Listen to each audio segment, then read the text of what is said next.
Thank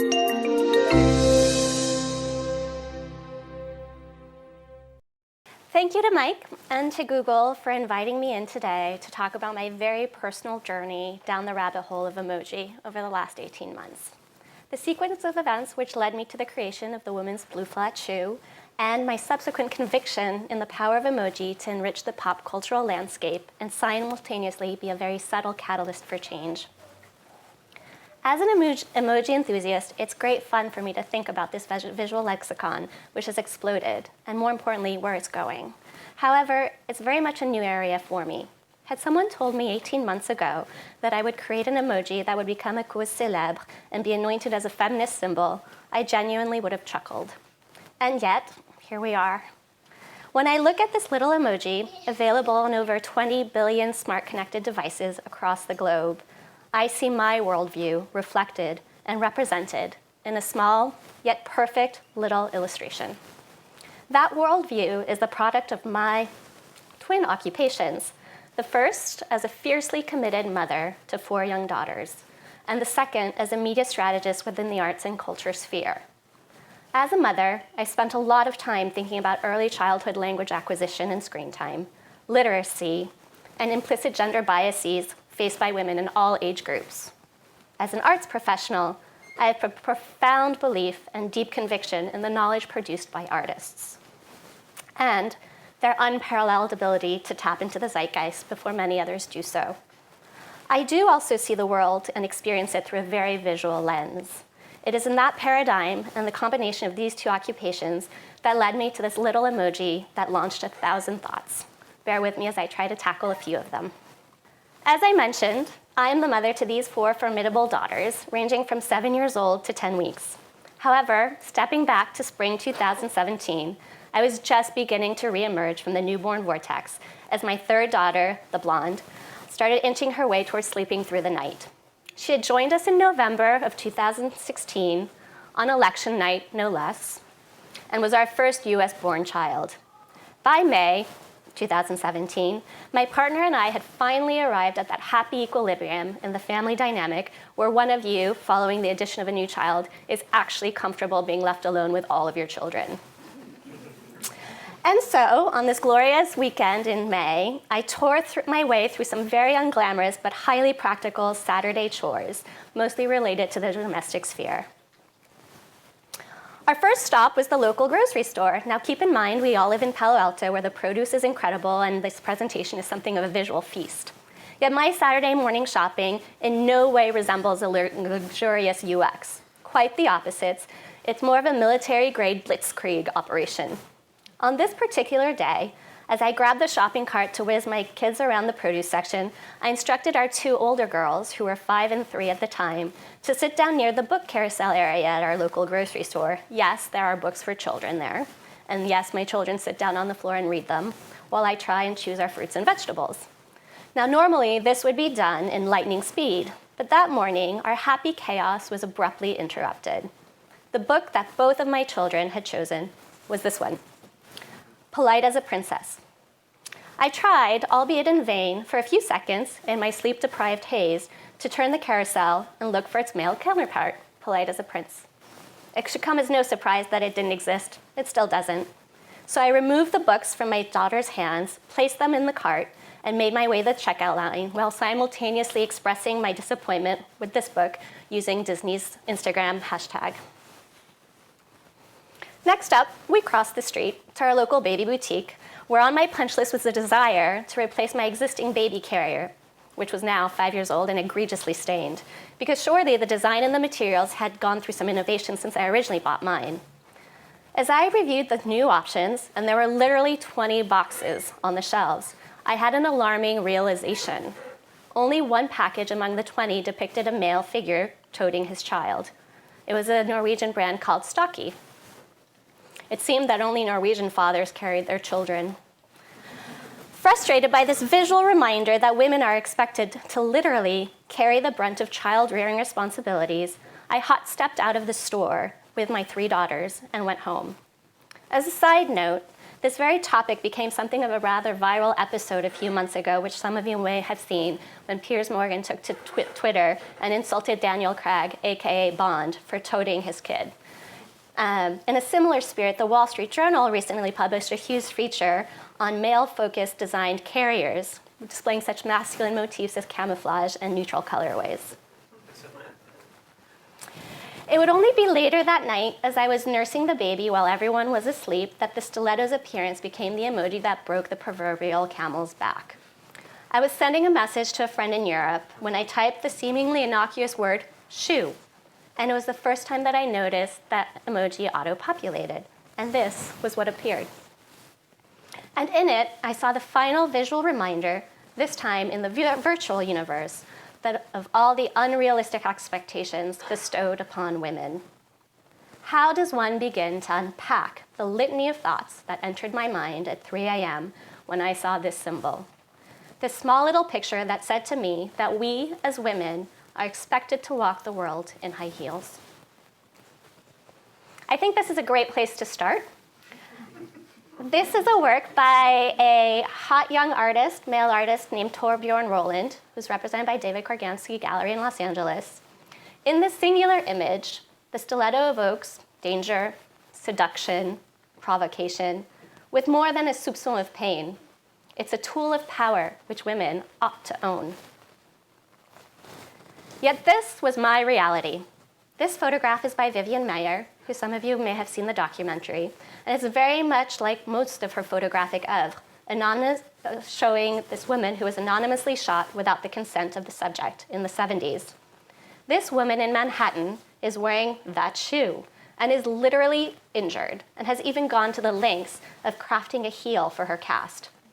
And so I began to ask myself whether my aversions to stilettos was simply a unique byproduct of spending literally the last 8 years either pregnant, carrying a baby on my torso, pushing a stroller, or bending over while helping a little person learn to walk. In other words, was my mom attire in the footwear category an isolated experience? The resounding answer after weeks of research, which would ultimately inform my emoji proposal, was no. It was not isolated. I started looking at the history of footwear, and what I unearthed very quickly was that the red high heel and all of its implications that accompany it date back at least 70 years to the days of Mad Men. The following is a small sampling of the vintage ads I unearthed.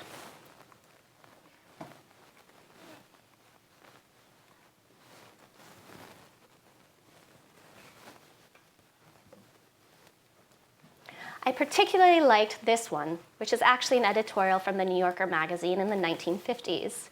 Can anyone guess who it is? It's Andy Warhol. Not only is it done by Warhol, but the red high heel is literally equated with success for female workers in New York City.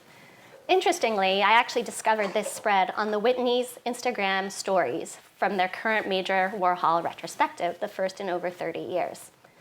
Shifting my gaze from historical ads and editorials, I turned my eye to the contemporary and started examining how footwear is used to communicate to women today. And what I found was that we have made no progress. In many ways, I think it's actually worsened. Here's an ad from the breastfeeding lobbying group in the UK, in which you can save your money from formula to be a yummier mummy. Here's one from Clinique. I would challenge to ask, where is the comfort in the red stiletto?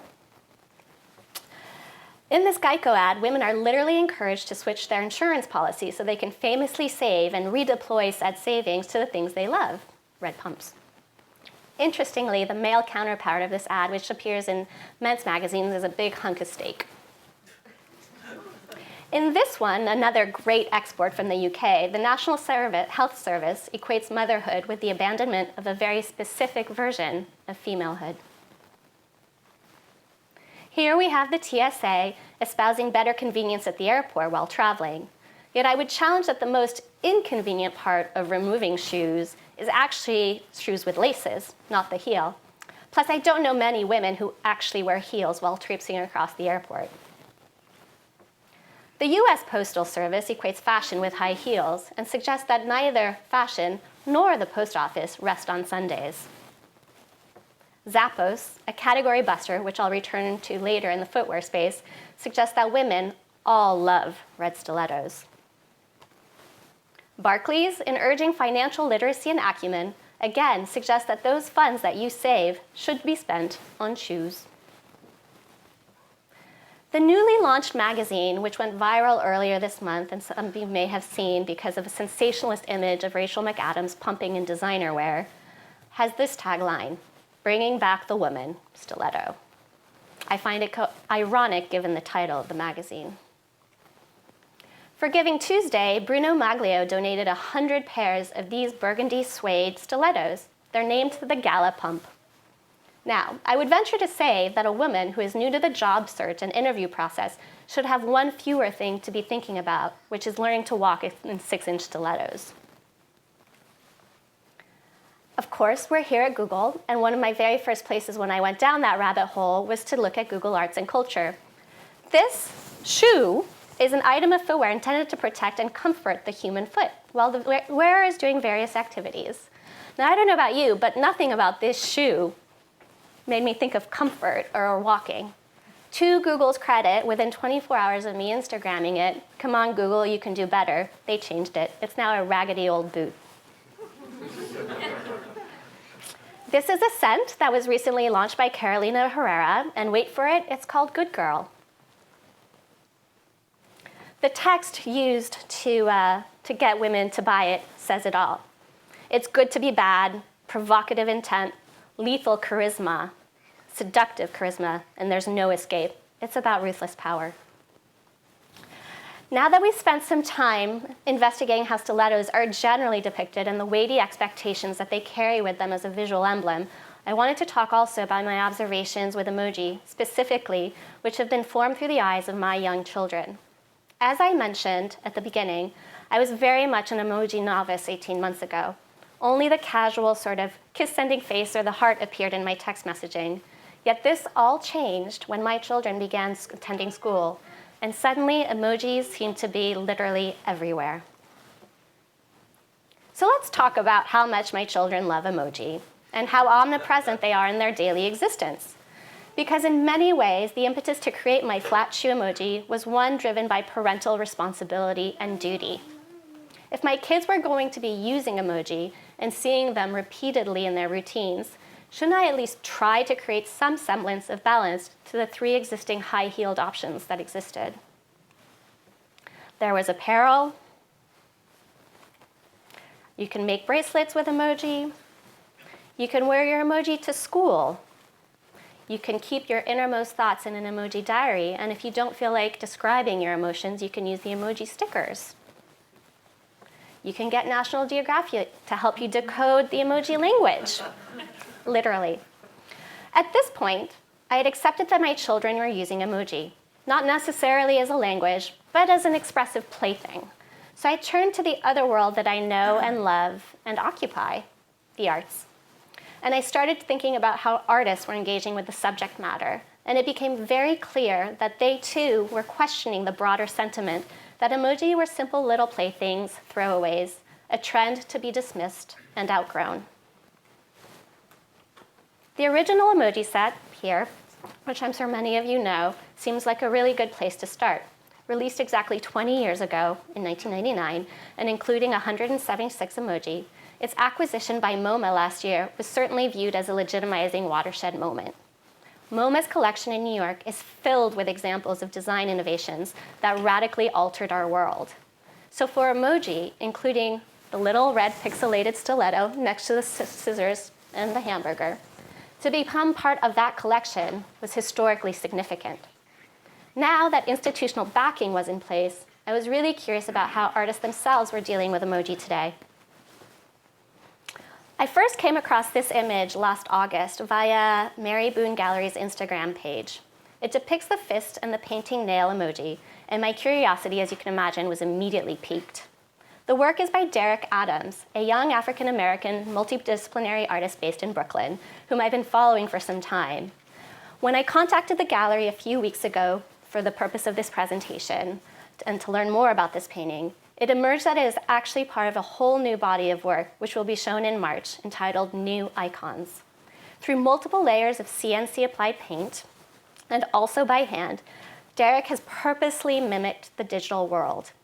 And he's created this new series of portraits using only the emoji library as a point of reference.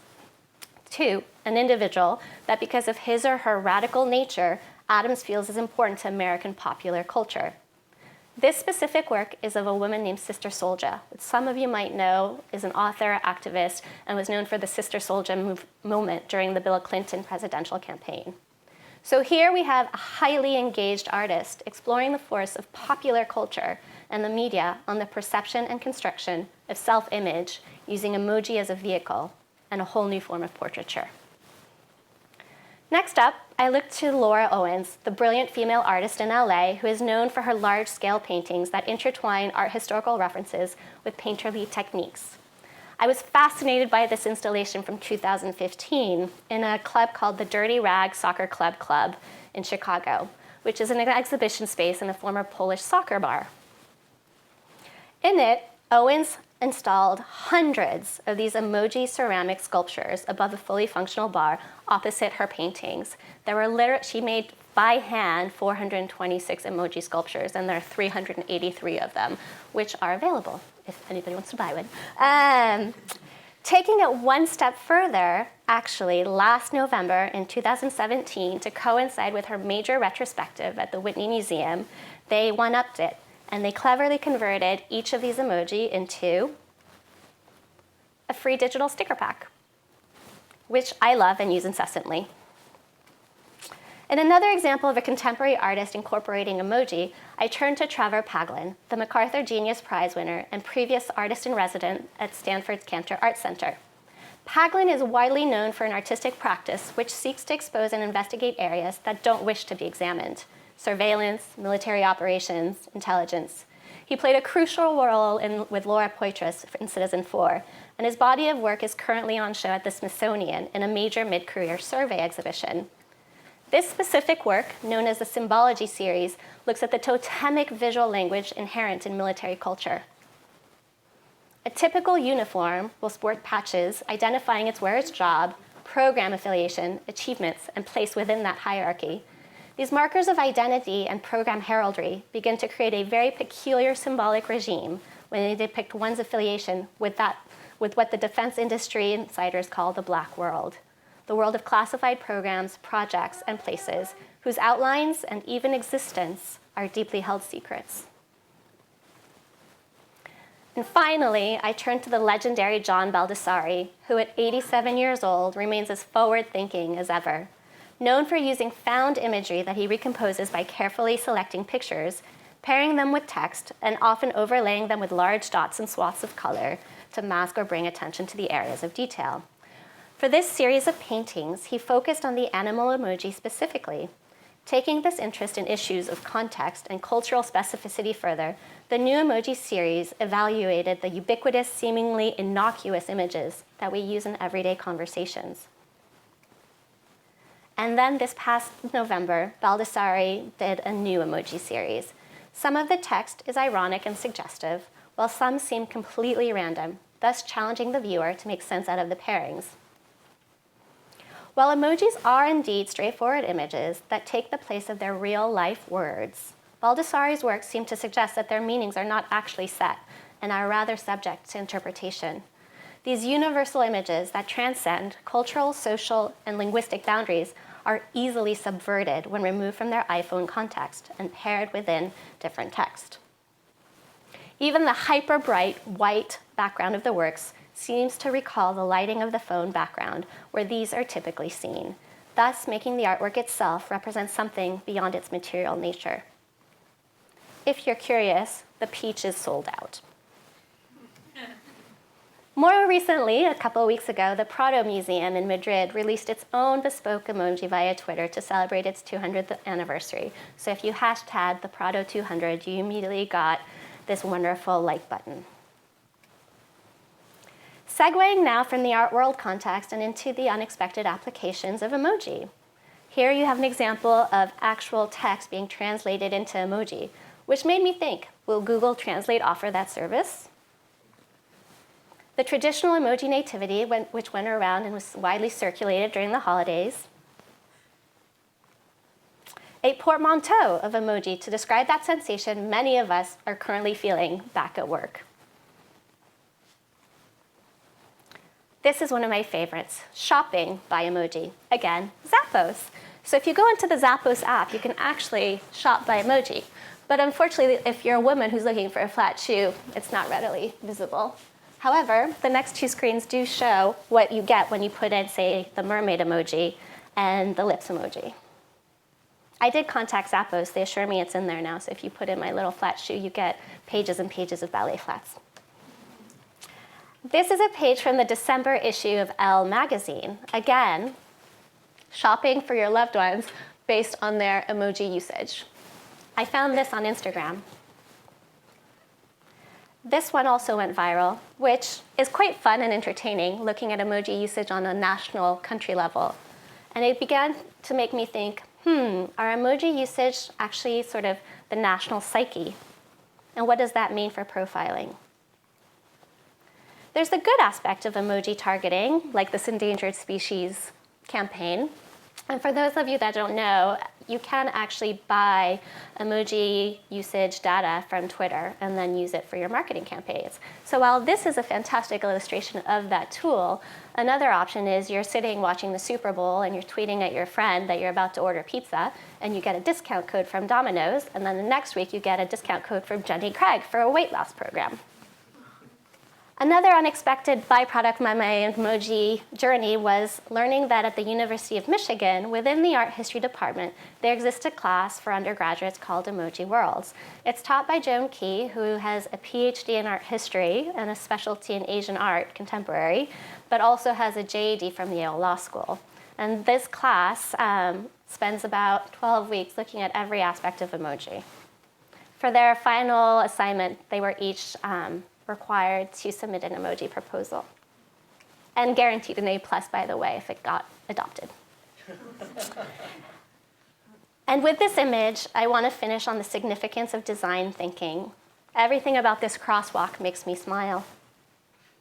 It's in Spain. And yet the design and interpretation of my emoji across some platforms was absolutely disheartening, as though the intent of the emoji at its very core had been completely overlooked. I'll let you guess which ones. When John Baldessari was asked about his new emoji series, he once responded that emoji to him represented the most democratic living language. It is crowdsourced after all. And that every time you use one, you are in essence casting a vote. With that thought, I wanted to point out the design difference in the newly adopted brick emoji and leave you to thinking about what vote you are casting. Thank you.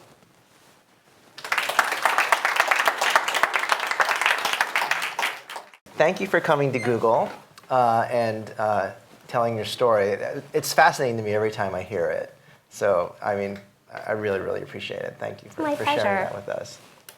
I was going to ask you which implementation. I mean, you've been all over with this emoji campaign. Now that you see it in real life, which implementation are you the happiest with? I won't ask you which one you don't like. I think that was pretty obvious. I think the apple emoji was the truest to the initial design I submitted. It was Prussian blue, which was a very considered choice to sort of flip on its head the whole idea of blue is for boys, pink is for girls. And I also, one of the sort of unexpected surprises that I loved actually about the apple emoji is that where all the other shoes are actually displayed at a 45-degree tilt, Apple went further and truly made it flat and horizontal, which wasn't something I had considered, and yet it really accentuates the flatness of it. I also loved that within the Apple emoji architecture and order, the flat shoe actually precedes the stiletto. So when you scroll through the apparel category, the flat shoe is the very first one. And that made me smile a lot. That's great. That's great. Can you tell us a little bit, you told me about how you actually went about designing the flat shoe emoji in the first place. You spoke to an artist friend, and then you had some very specific requirements of how you wanted it drawn and why you wanted it depicted a certain way, I thought was really interesting. So I reached out to a graphic designer named Afi Messer, who had been the illustrator for the woman with a headscarf, otherwise known as the hijab emoji, and coincidentally is also a children's book illustrator. And I thought she would perfectly get what I was trying to get at. And my directors were really quite open. I absolutely wanted it not to be pink. So I said, you can choose the colors, but it needs to be gender neutral. I wanted both options to be available in terms of a flat with a bow and one without. Some people have asked me, why did you include the bow? It's such an overtly feminine thing. And the reality is, in my research of flat shoes, all of the original flats had that binding to keep the shoe on. And so it was actually a reference to the historical design of flat shoes, which of course were also worn by men. And so I really wanted the ultimate designers to have the option of both a flat with a bow and one without, and there were 6 colorways. And I wanted the heel to be as non-existent as possible while still translating on a micro scale. So you submitted several versions of this to Unicode for their... Yeah, so I submitted 2 silhouettes, one with the bow and one without, and each silhouette was available in 6 colors, which ranged from dark blue, dark green, nude, brown, black. So it's fascinating is that you approached the whole emoji proposal from the art world perspective, because you're not in tech like everybody here, and you taught yourself how to propose to Unicode, and you wrote the whole proposal yourself, right? What was that like? Like, where did you start when you said, I wanted to get this emoji accepted and adopted? Did you even know there was a Unicode organization that you had to apply to, and how did you start that whole journey? It was really fun. I get goosebumps thinking about it because I had an excuse to get back on sort of that student learning curve and nerd out, really. And it all kind of happened when no one was looking in the middle of the night, because until that red stiletto auto-populated, I had no idea how emoji were made. I literally held my phone and I was like, is Apple so smart that this device has some sort of mythic AI that knows what my shopping habits have been for the last 12 months, has aggregated that, and therefore this device knows that there's a female holding this phone and has predicted that this is the stiletto, that this is the shoe emoji that's going to resonate with me. That was literally my justification rationale. And then thank you Google, went down the rabbit hole of how I literally typed in, how do emoji get made? And that's when I led it on the most horrific Unicode Consortium webpage and sort of navigated my way through the, how does one submit a proposal? And that's when my light bulb moment went off, which was, oh, wait a second. Emoji are crowdsourced. Anyone from me in Palo Alto to an 85-year-old man in India to a 15-year-old girl in Berlin can submit a proposal. They just need to fill out this template. And then once I realized that, actually from a friend of mine who's in the audience, I reached out to the dumpling emoji creator, Jennifer 8 Lee, and cold emailed her from her website and said, this is my idea, this is my observation, am I crazy? And within a matter of hours, she came back to me and very succinctly said, this is a good idea, the deadline is July 1st. And so at this point it was June. And I thought to myself, okay, I've actually vocalized this to someone. I now have my marching orders, no pun intended. And I spent basically the next 3 weeks putting together the proposal entirely on my own. And it was really fun. The one thing that I still think about is if you go on the Unicode website, they make a point of saying no emoji proposal should be for a cause, quote unquote. It will be dismissed. There are some emoji that get adopted, however, it's in spite of the cause, not because of it. And so one of the sort of lenses that I was seeing my proposal through was really trying to downplay the cause factor, which in fact, when you look at that blue shoe and you know me, you know it's blatantly a cause-driven emoji. And so I had to make it as empirical and statistically significant as possible. And so I downplayed the actual narrative and made it about usage, adoption, and creating a really compelling argument for it to be made. Fascinating, fascinating. So you're kind of all in now. As you said, you nerded out. Yes. And you love this process.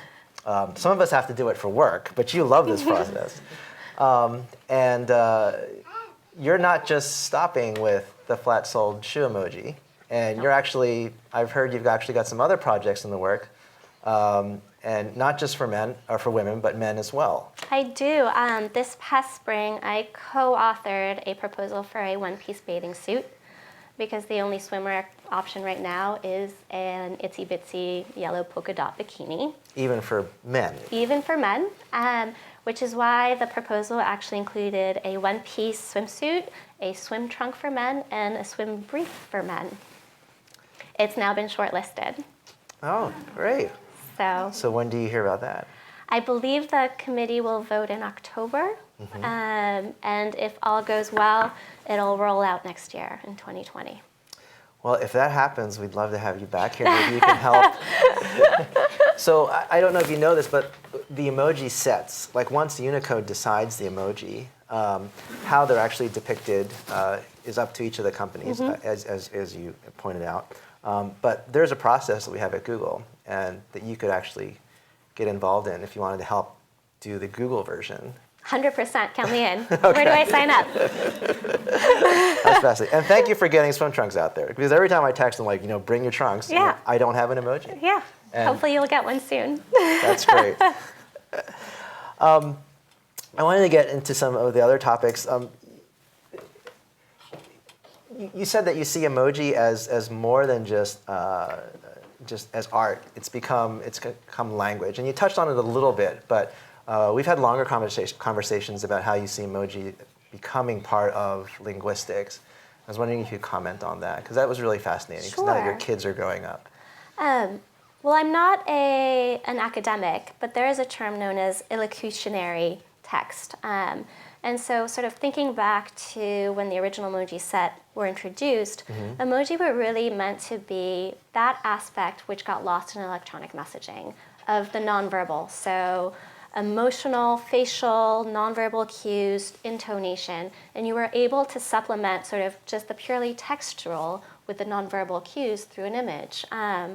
And I find that really interesting because now, when we look at emoji usage, they don't necessarily replace words, but they certainly add the meaning and the practical meaning of a sentence. And so some would say it's part of the linguistic channel of communication is these nonverbal cues that you can now include pictorially.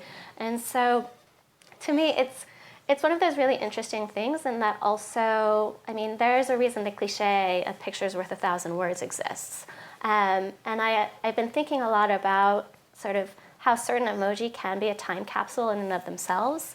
I mean, one of the things that I didn't cover at all is while my emoji escapades were happening, a lot of other greater cultural things were happening. I had my realization moment in May 2017, and basically 3 months later in August, Melania Trump tiptoed on her stilettos to Hurricane Harvey, which set the whole media furore. And then a month later, the Harvey Weinstein Me Too thing happened, which again changed the dialogue forever, I'd like to think. And then in January of 2018, you had Time's Up happening during the Oscars, so that was a year ago. And then in May, you had the Cannes Film Festival where literally Kristen Stewart and a whole bunch of A-list actresses were removing their shoes to walk the red carpet. And so I'd like to think that, 30 years from now when my kids are still seeing that little stiletto, that little flat shoe emoji, that they can sort of pinpoint exactly what was happening on a broader cultural level.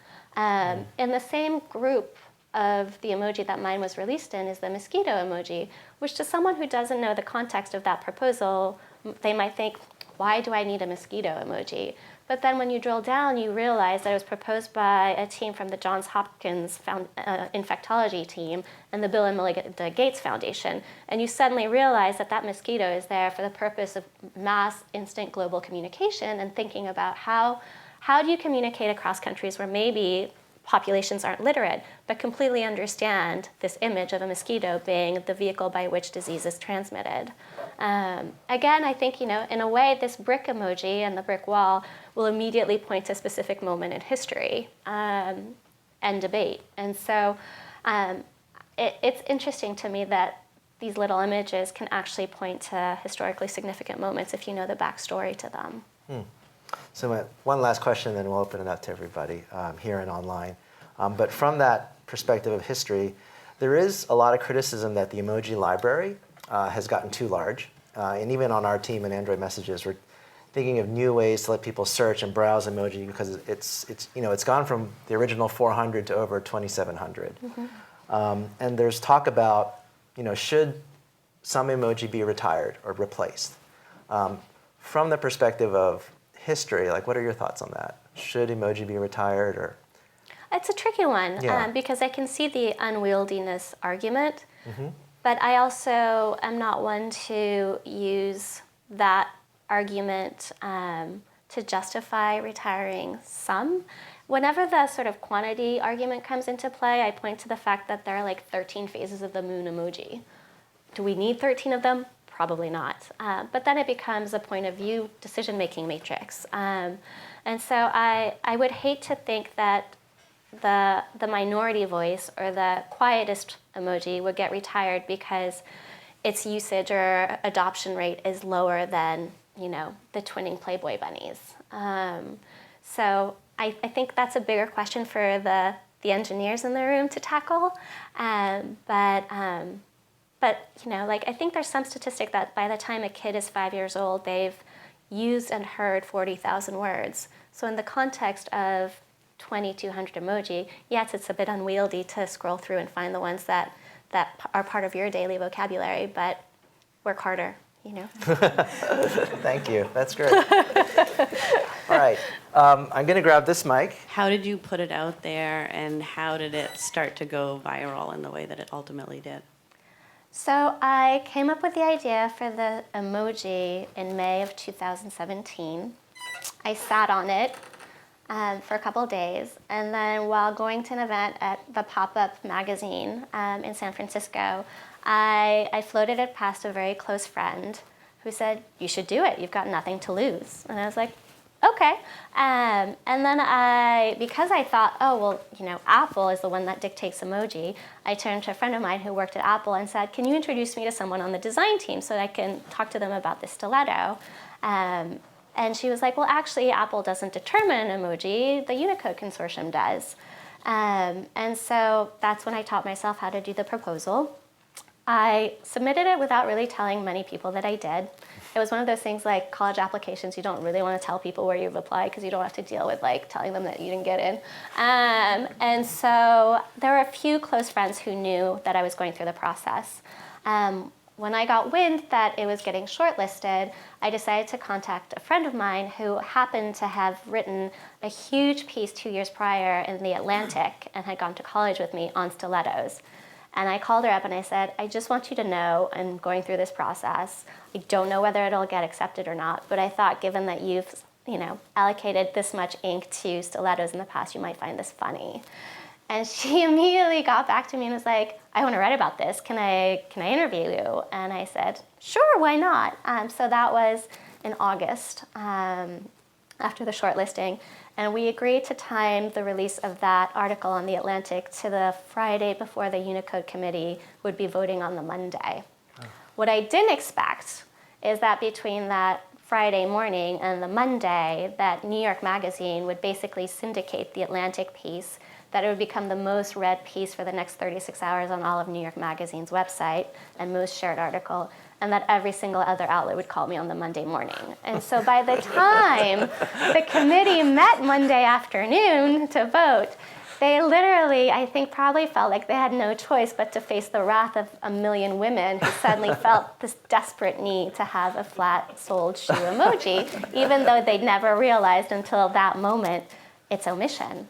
And that's one of the sort of feedback that I got also with the swimsuit emoji when that sort of went out in the public domain was I was speaking to a journalist at the Times in the UK, and she said, that the day after the chief fashion critic of the New York Times wrote a huge piece about the swimsuit emoji, our entire editorial team got together and said, "How did we miss this? How did none of us realize that the bikini is the only one?" And I think that's the thing where emoji can course correct, in that you've got this incredible ability in a fairly quick timeline, 18 months from start to finish, to enrich this vocabulary. We're not talking about legislation, which can get bogged down through 20 years of bureaucracy. We're talking about a world that, it prides itself on its agility to act fast. So that was how we did it. We bullied them into it. Thank you, media. You ran a very successful media campaign. You didn't bully anybody. Yes. What are your thoughts on the inconsistencies of the depiction of the emoji submitted to Unicode on the various platforms? Obviously, like Apple, Google, and Facebook all have wildly different depictions of the shoe. Can you talk more about your thoughts and what you'd recommend if fragmentation is a good thing, or if you'd prefer consistency in your next emoji submission? I hate the fact that they're all different. To me, it's oxymoronic because emoji are supposed to be instantly recognizable between, all the platforms. I would love nothing more than to see it consistently applied. That said, I recognize that platforms have a very distinct visual and aesthetic language, and so, Google has its own sort of visual language versus Apple, and it would be ridiculous for me to expect them to somehow coordinate across platforms and agree in a consensus style format to one singular design. I do think it's really funny to think about how the design aspect is rolled out. I don't know if you've noticed, say, the jacket emoji on Apple platform looks eerily like a Burberry trench coat. And then you think about the fact that Angela Arendt was the CEO of Burberry for over a decade and is now in charge of merchandising in Apple, and you think, oh, okay, I get this, and so, but yet that jacket looks totally different on Apple and Twitter. And so it kind of, to me, defies the very intent behind emoji, which is I send my flat shoe to someone in Jaipur who uses a Samsung. To me, those should be the same images. But again, I think that's a coding and a brand problem rather than, in an ideal world, it would be one.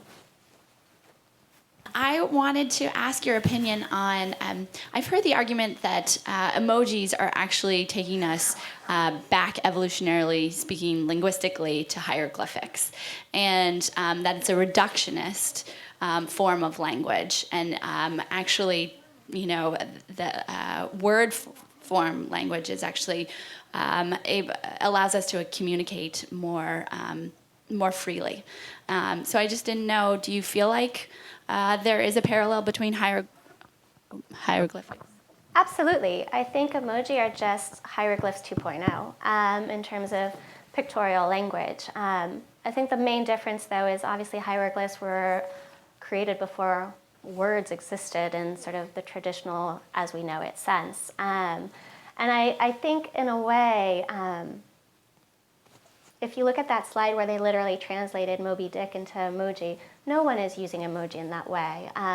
Whether it reduces sort of vocabulary acquisition, that's certainly a concern of mine, and it was actually a conversation I had with a journalist from Newsweek who said, do you know of any linguists or sort of language acquisition specialist in childhood who could talk to me about sort of the downside or the effects of emoji on young brains in 0 to 5, because we learn 80% of what we're going to know our whole life in that age group. And I said, no, it's such a nascent and embryonic state that no one has actually done the research yet. I think about the fact that for our generation, screen time, is it going to be like tobacco the generation before? We're all using it and thinking it's fine, and 20 years from now, all of the studies and research are going to come out and be like, how did you miss this? How did you not notice the nefarious effect of these things on you? And so I do wonder whether our children in 20, 30 years' time are going to get the results from all those academic studies that show that emoji usage, screen time literacy rates are plummeting. I'm optimistic, and I'd like to think that it won't, but I'm not an academic in that field. I think it takes a sociologist to figure that one out. After the swimsuit emojis, is there anything else top of mind or anything else you plan to work on? Is this going to become like a side career for you? I don't know. There are a couple of things that have been sort of percolating in my head. One obvious one, which I think would be kind of a coding nightmare, is that obviously the family emoji stop at 2 kids. And clearly I need more than that. So I'd love to see an emoji that has 2 parents with 4 kids, and maybe get, large families lobbying for it with me. Another one, which again, I think is reflective of my worldview, is the play category is completely missing. There aren't any slides, there aren't any swings, there aren't any seesaws, which are very much part of my weekend existence. And certainly, I've been thinking a lot about the sort of natural disaster and natural catastrophe category, which was sort of inspired by the mosquito emoji, and that, if we're going to use these little images to communicate on a broad, massive, instantaneous level, can't we use it to alert people to an earthquake, alert people to a tornado, alert people to a hurricane, and in one little image get people evacuating quickly, rather than going through, the Amber Alert system, for example. It's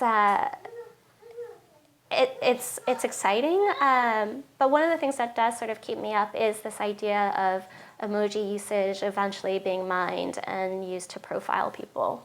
Like if you use the fist bump and it's of a dark skin tone, will that register you in some capacity at an agency and lump you into one box? And so I think if I do another emoji, it has to be important. Mm-hmm. Like, to me, the shoe emoji was never about, I just want a shoe emoji. It was about everything else. And I think it's easy to lose sight of that intent if you don't know the backstory. But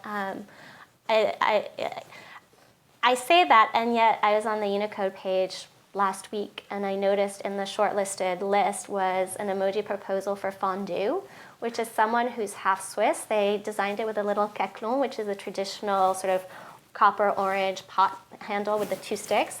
And I loved it, like the levity aspect is one of the things I think that makes emojis so attractive and fun. And I was like, yes, I hope that makes it, because I want that fondue emoji. So you need to balance the two. Well, thank you very much. Yeah. You're certainly welcome back here anytime at Google. You. We'd love to hear more if there's other emoji that get approved. We'll certainly be tracking them as well, but thank you very much. Thank you.